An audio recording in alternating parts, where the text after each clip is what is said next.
বৈচিত্র্য হচ্ছে একটা সময়ের পর বাংলা ছবিতে ওই ৮০-র পর থেকে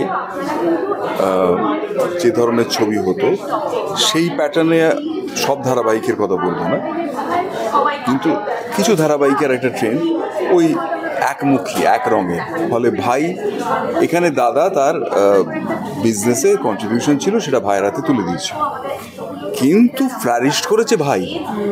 এই ফ্লারিশ করার পর দেখা যায় বেশিরভাগ ক্ষেত্রে ভাই দাদাকে খেতে দিচ্ছে না, তাড়িয়ে দিচ্ছে, দাদা ঘুরে বেড়াচ্ছে, বিক্রি করছে না।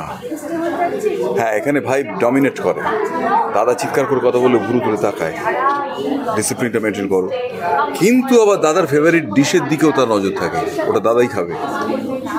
এই যে শেড, এবং দাদাও ভাইকে ভয় পায়, কিন্তু কখনো কখনো মামারা ভাইপোর ক্ষেত্রে সে রিয়াক্ট করে ওঠে, তখন দুই ভাইয়ের চরম টক্কর হয়।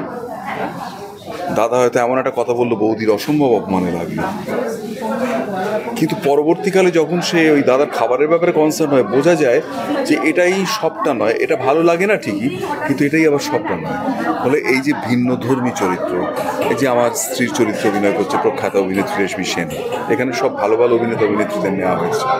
যে ট্রেন্ডটা এখন কমছে, চরিত্রাভিনয়গুলোর ক্ষেত্রে কমছে, পুরুষ নারী দুটো চরিত্রকে সমান ভারসাম্য দিতে হবে। এখন মনে হচ্ছে শুধু মেয়েদের, মহিলাদের, যদি বা কিছুটা নায়ক নায়িকা বাদ দিয়ে দাও, মহিলাদের দাও, ওদের খুব কচালি পছন্দ লাগে।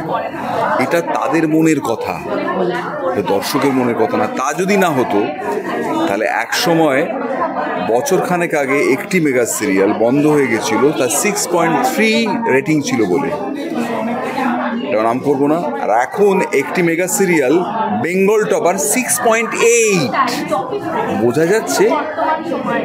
ফলে এই অ্যালার্মিং সিচুয়েশনে বৈচিত্র্যের খোঁজ করতে করতে আমি দেখলাম সান বাংলার এই ভিডিও বৌমা নামটার মধ্যে একটা ক্যাচি, কেউ হয়তো বলবে বাবা এই আবার কি নাম, কিন্তু যখন দেখতে শুরু করবে সিরিয়ালটা তখন তারা বুঝতে পারবে যে এর মধ্যে আবার সেই চরিত্রাভিনয়ের দিকগুলো এসেছে।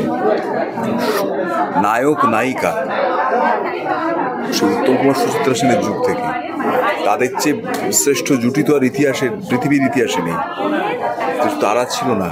পাশে ছবি বিশ্বাস, তুলসী চক্রবর্তী, ভানু বন্দ্যোপাধ্যায়, বিকাশ রায়, পাহাড়ি সান্যাল, অনুপ কুমার, ভানু বন্দ্যোপাধ্যায়, পদ্মা দেবী, ছায়া দেবী, মনীনা দেবী, সাবিত্রী চ্যাটার্জি, সমিতা সান্যাল, সমিতা বিশ্বাস, সুব্রতা চ্যাটার্জি, এই রকম একটা ইউজ কাস্টিং ছিল, যারা এক একটা দক্ষ। এখন এখানেও সেই রকম অভিনেতা অভিনেত্রী, তাদের তুলনা করছি না, কিন্তু সেরকম আছে, কিন্তু তাদের নেওয়াটা কমাচ্ছে। ভাবছি বোধহয় একটু কাটল করে দেওয়া যায়, একটু একে ওকে দিয়ে করে নেওয়া যায়, কিন্তু তার ফল হচ্ছে কি এই 6.1-এ বছরখানেক আগে একটা সিরিয়াল বন্ধ হয়ে গেছিল, 6.8-এ এখন বাংলার বেঙ্গল টপার। তার বিপ্রতীপে গিয়ে তখন ভাবতে হবে, কারণ নায়ক নায়িকা যদি খুব ভালো, প্রথম কথা তারা প্রথম ফ্রেশ আসে। উত্তম কুমার যখন ফ্রেশ এসেছিলেন, তার চেয়ে বড় উদাহরণ তো হয় না। তিনি কি সেই দক্ষতা প্রথম দিনই অর্জন করেছিলেন? তাকে তো সময় দিতে হবে। ফলে তাদের ঘাড়ের ওপর সব দায়িত্বটা চাপালে চলবে না। এবার তাদের মুখ বারংবার আনতে আনতে, যদি সে ভালো অভিনয় করছেও, তাহলে তাদের দেখতে দেখতে মানুষ ক্লান্ত হবে। এটা তো একদিনের ব্যাপার না, 3 ঘন্টার ব্যাপারও না, এটা তো লং টার্ম প্রসেস। আমরা তো চাইবো বছরখানেক, বছর দুয়েক একটা সিরিয়াল চলুক, তাহলে তখন মানুষ ক্লান্ত হবে।